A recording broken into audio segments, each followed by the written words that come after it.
YouTube, what a YouTube, Down Home News TV, I am Dre. Well, how am I going to start this one off? So, got a lot of talk about the Iran situation. Oh, I just shaved did I mess up my shaving? Oh, had to go reshave. Anyway,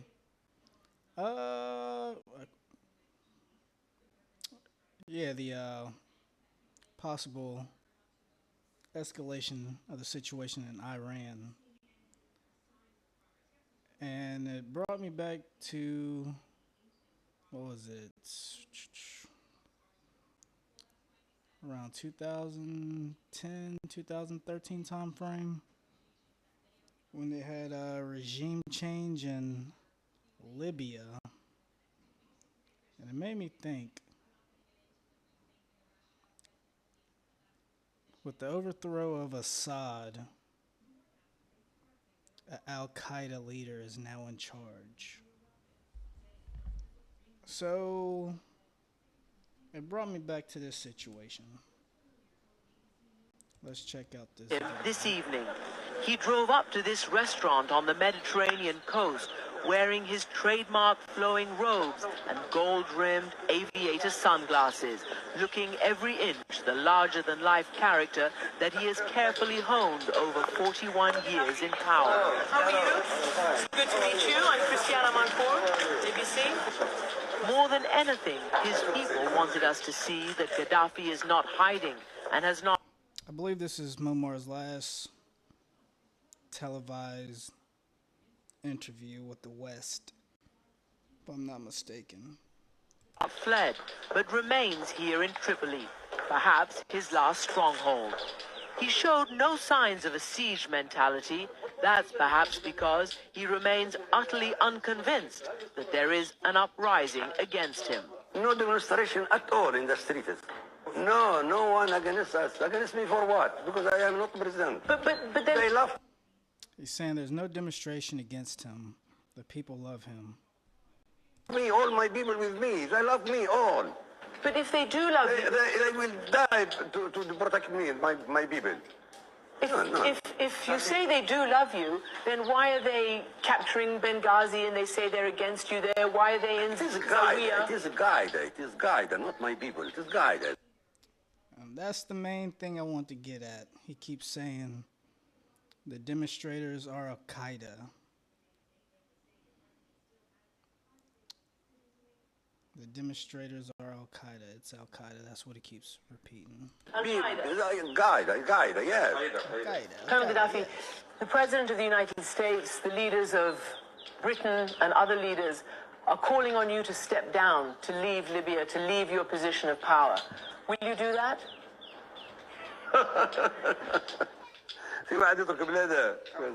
Who would leave his homeland? ليش نتركها؟ Why do I leave my homeland? Why do I leave Libya? They say that they've done it because you have ordered force against your people, shooting of protesters. هذا كذب 100%. This is lying. 100%. They say that you ordered air attacks against people, against civilians, and helicopter gunships. Your own pilots, Air Force pilots, at least 2, have defected, saying that they did not want to carry out orders against the people. Did you give such orders? So, which brings me to the next video. I'm pretty sure you already saw it already. The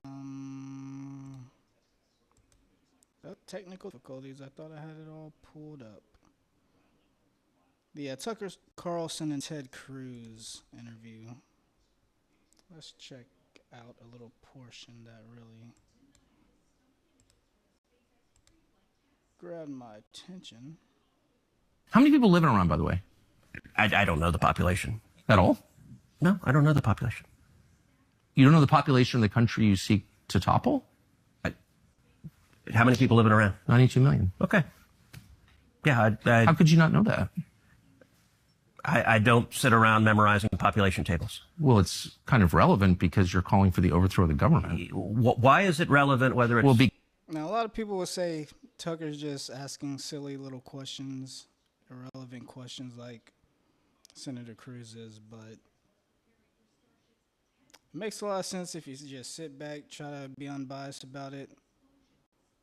The point he's trying to make is, how are you calling for the overthrow of a government if you don't even know anything about it, basically? It's 90 million or 80 million or 100 million. Why is that because if relevant? you don't know anything about the country... I didn't say I don't know anything about Okay, what's the ethnic mix of Iran? They are Persians and What percent? predominantly Shia. Okay, this is no, cute. it's not Okay. even... You don't know anything about Iran. So, Okay, actually, I am not country- the Tucker Carlson but expert on Iran. You're a who senator says, who calling okay, for the you're the one who overthrow of the claims, government. You're the and one you who don't know claims. anything about the country. No, you don't know anything about the country. You're the one who claims they're not trying to murder Donald Trump. No, You're the I'm one not saying that. who can't figure out I'm if it was saying a good you don't idea to kill believe- General Soleimani, and you said it was don't bad. believe they're trying to murder Trump. Yes, I do. Because you're not calling for military strikes against them in retaliation. And if you really we believe are that... carrying out military strikes today. You said Israel was. Right, with our help. I said we. Israel is leading them, but we're supporting them. Well, you're breaking news here because the U.S. government last night denied, the National Security Council spokesman Alex Pfeiffer denied on behalf of Trump that we were acting on Israel's behalf in any offensive No, capacity. we're not at all. bombing them. Israel's bombing them. You just said we were. We are supporting This is Israel. high stakes. You're a senator. If you're saying the United States government is at war we're- with Iran right now, people are listening. Okay. How many people live in Iran, by the way? I don't know the population. It's just a repeat, but threw me for a loop because I was under the impression we was against Al Qaeda at one point, and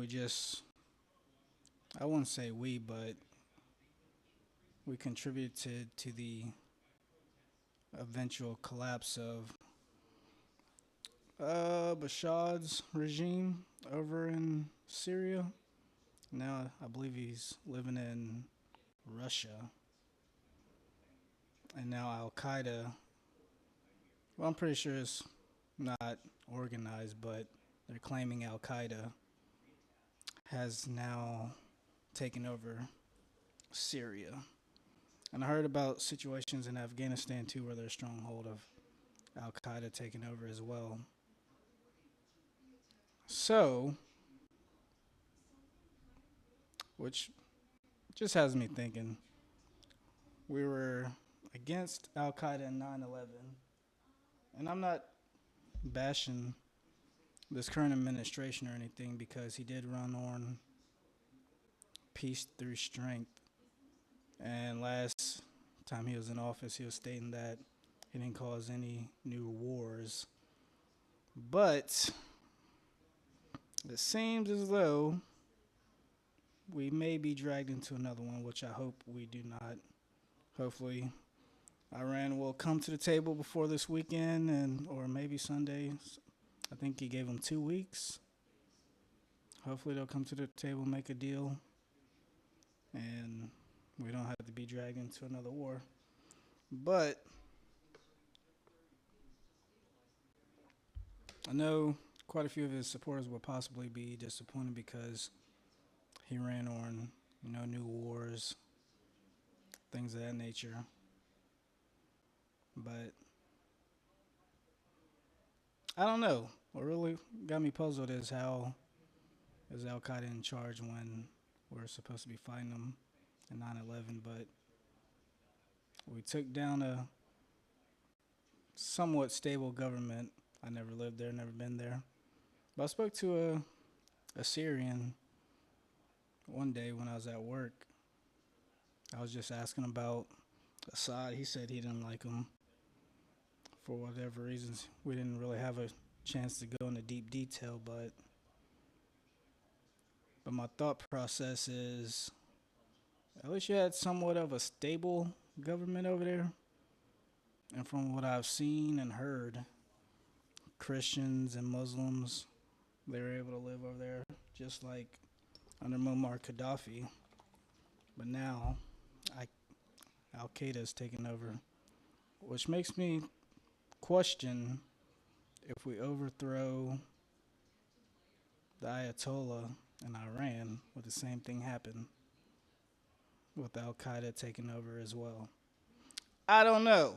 It's just things that are popping up in my mind as I scroll on the internet and see things, listen to the news. But y'all let me know what y'all think about this topic.